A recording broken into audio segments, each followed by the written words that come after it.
Hello, my name is Tony Silver and I'm the Director of White House Independent Financial Services. I'm a pensions expert and today I'm going to look at the question, do you need a pension? So first of all, what I'd like you to do is get a piece of paper, and on that piece of paper I'd like you to write down what your age is. Then I'd like you to put down, in an ideal world, what age you'd like to retire. Now put down how much you earn, and then how much pension you'd like when you retire. So how much income you'd like when you retired. Now how are you going to achieve this level of income? Now, a few answers maybe. My partner or I are fabulously wealthy. So are you fabulously wealthy? If so, fantastic. But if not, are you going to win the lottery? So how many people do you actually know who's won a big prize? I've won loads of little fivers and tenors, but you can hardly call that pension planning. Well, how about when I get old, I'll be alright because the state will look after me. Well, did you realise that if you were retiring today on a full stamp, a full contribution into the state pension, you'd have the princely sum of £102.15 a week. Now, could you manage on that? You may also say, I don't believe in pensions, but I have a portfolio of properties. Well, yes, this is fine to have as part of your pension portfolio, but it's not necessarily the most tax efficient way to fund your pension. Well, why not? Well, if you put money into a pension plan, you get tax relief, and the pension grows tax-free.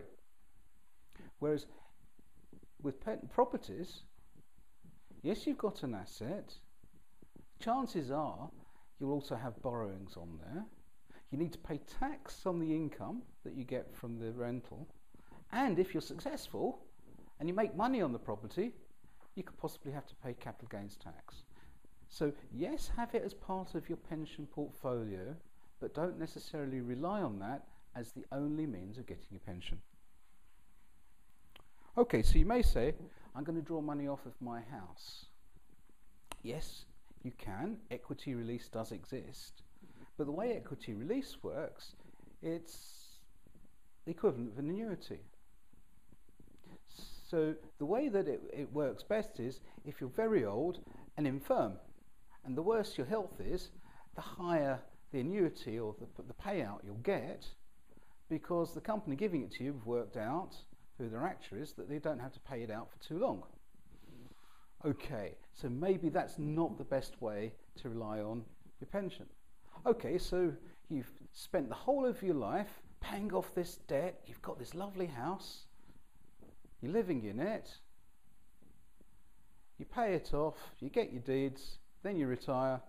Oh dear, I haven't got any money. So what do? You have to sell it and downsize. How heartbreaking.